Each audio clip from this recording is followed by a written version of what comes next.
Dr. Vincent Bacote, Director of the Wheaton College Center for Applied Christian Ethics.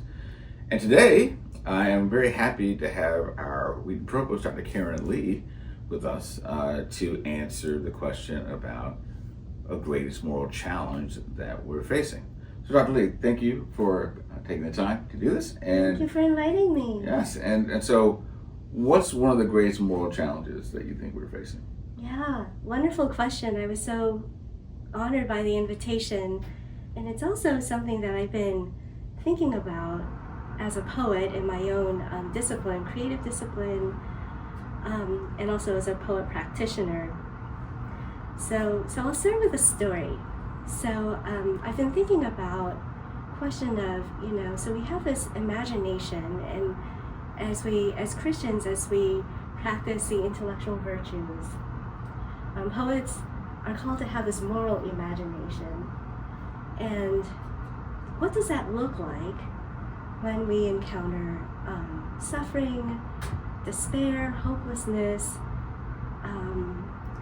tragedy, catastrophe, or this word that's circulating now, polycrisis or polycrises, some word like that. Has poly and crisis in it. So the moral imagination for a poet, sometimes we have this sort of lyric tendency to move towards self-preservation, especially if we're in a liminal space or a survival space or something, where we tend to be kind of introspective anyway, so the self-preservation instinct kicks in, and it influences and shapes our aesthetic.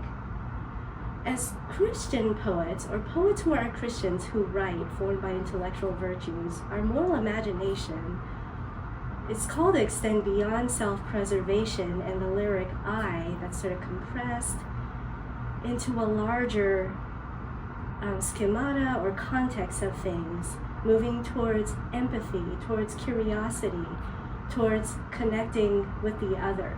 So after faculty meeting yesterday, a little group of us, we were talking about how our Vice President, Paul Chelson, he has a little pop-up table now in the back of faculty meeting, and it's to be neighborly, to enhance collegiality and friendship, reduce distance among people. So he has a little pop-up table, people approach him, it's a wonderful thing, and I thought, oh, that's so like Buber-esque, the Martin Buber theological I, thou, capital I, capital thou thing, where the I is not just me, myself, and I, the unholy Trinity, but extending outwards towards this thou, another person, an other, possibly a stranger, and having that authentic, genuine connection. So that's what I think poets are called to do in this moment where we have this gift of moral imagination and where we face moral challenges. And so a little bit about this, why I brought a paper airplane. Okay, so about 2 weeks ago, I was on my way to Dr. David Cho's office in the OMD. He's also a poet, by the way, a well-published poet, and he's very humble. So he doesn't brag about it, I'll brag about it for him. So he's a wonderful poet. And as I was walking over to Dr. Cho's office, outside Blanchard, I looked down. So the turret or the tower room is up here. And I looked down as I was walking. It was like a single-digit day, it was freezing. I saw this paper airplane lying on the ground. And I reached out to pick it up, and it kind of started coming apart. I saw that there were handwritten words on it. So I stood there in the freezing cold because I was curious. And this is what was written inside. I just want to share this with you. I want to be a creator, and I want to create beautiful things that I'm proud of and that bring people joy, and I want to be happy. That's certainly a dream I have. I want to see color and light everywhere around me and be someone who shines light from myself to others. So I'll just let that sit for a moment. So on that frigid day in single digits weather, I held this poem to my heart because it just spoke to me, and I felt like The anonymous author, it's an unsigned little, I call it a poem, but it actually has very long lines. It's lineated like this, so I just kind of held it to me because I felt like this person's eye was reaching out to me, another and other unknown reader in the future who received this gift. It was almost like a piece of God's moral imagination and somebody's desire, the Holy Spirit, to carry this to me. So then I put it in my pocket and I brought it to Dr. Cho's office. I shared it with him. He was also touched and moved and encouraged. And then I wrote this poem, which embraces, again, I'm calling this a poem because it feels kind of poemy to me. So I wrote this other poem. So this is called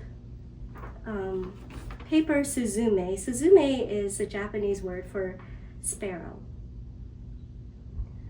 2 weeks into the new year, on a cold, bright day, I walk into a world where nothing grows anew on the winter prairie, austere in its frigid, blessed endurance.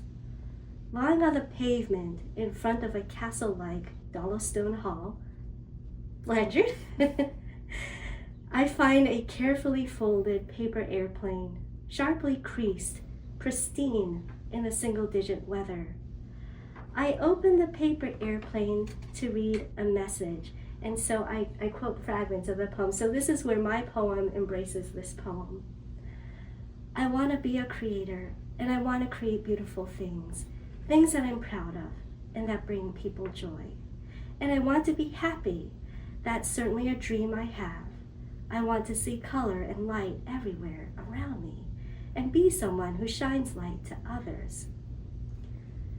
I place the origami airplane like a suzume, a sparrow, in my coat pocket, and pat it on my walk across the grounds, whispering its simple magnetic words in a prayer. Creator, beautiful things, people, joy, happy, dream, color, light, shines. After work, I take it home and place it on my desk as a late hour casts its lilac light, a fading lavender, nearly lint-trap gray, the hue of gathered dust, upon the cruciform geometric folds. I want to see color and light everywhere around me, and be someone who shines light to others. Just want to thank whoever is this poet. Thank you for the gift of a piece of your spirit-inspired desires, wishes, imagination. I carry this with me. And thank you for the gift of inspiring a poem still being worked on and full of my own scribbles. So what does all this mean in terms of your good question, Dr. Bacote, about the moral challenge facing poets in this very moment?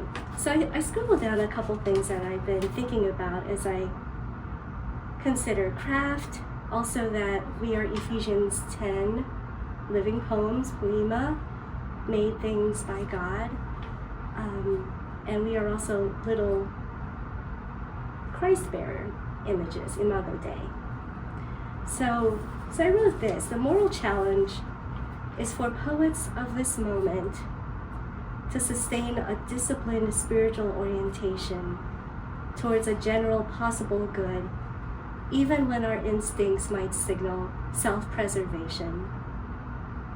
We need to keep pointing towards a genuine good under adversity, the common good instead of self-preservation, a practice of the moral imagination that draws people and inspires them towards virtuous hope and witness, that motivates human participation, sacrifice, and perseverance on behalf of others.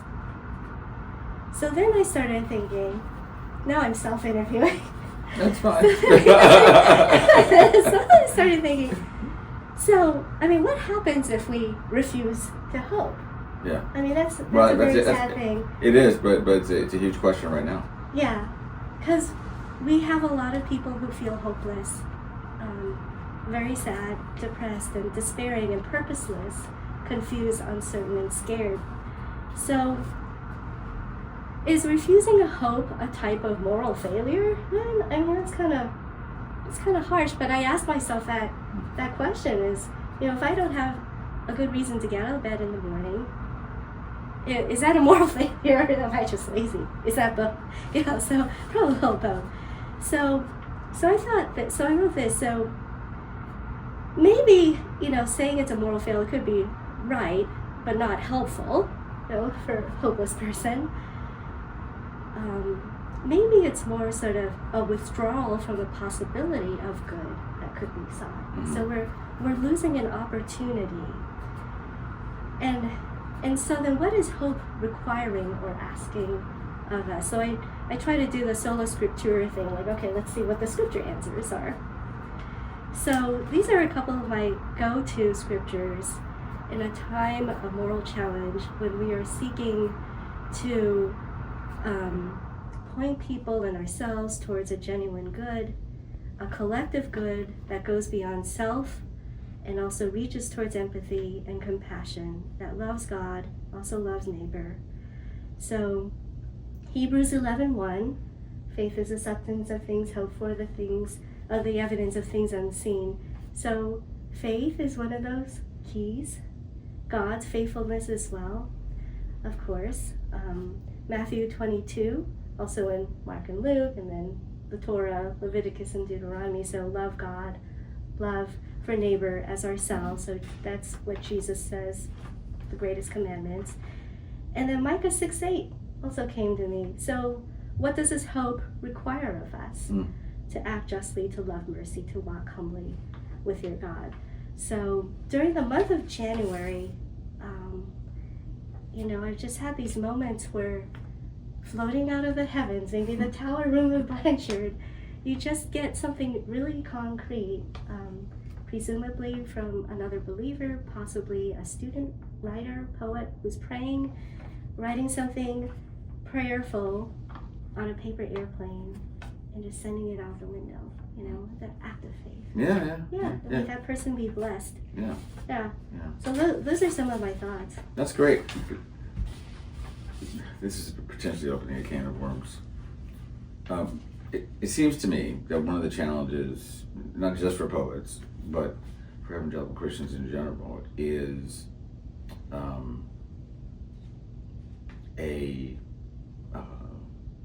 I'll call it suppressed imagination. I mean, in fact, in some cases, almost like the moral imperative is to suppress the imagination rather than to step into the imagination. And part of what you're talking about is the use of our imagination, really as a way to connecting with others, a gift for others, empathizing with others, serving others. What is one thing that you think we can do to help people to at least begin to, loosen that, to remove that suppression? Yeah, wonderful question. So I've written a little bit about erasure, hyphenation, silence, and also I have an essay coming out. It's inspired by Simone Weil. I'm not a Weil scholar. I'm among some wonderful philosophers here, but she writes about a phenomenon called metaxu, and I use it as a sort of metaphor in the essay about how silence speaks. And so when we feel compelled for various reasons to self-silence, to have these hyphenated pauses where nothing is said, you can still read across the gaps, So Simone Weil has this illustration where she talks about people in a prison and they're knocking on walls to talk to each other, and the pauses are also part of the communication. So there's no sound there, but it is still communicating. Humans are still connecting about something. Right, yeah. Yeah, meaning is still being created. Yeah. Yeah. Well, that would be great. I hope that people will begin to be more imaginative, and arguably, it's always a great need, but I think it's been kind of a long-term need for evangelicals. Yeah. Well, thank you for sharing with us. I really appreciate this. It's given me a lot to think about, and I hope it will give you something to think about too. Thanks, Dr. Lee. My pleasure, Dr. Bacote.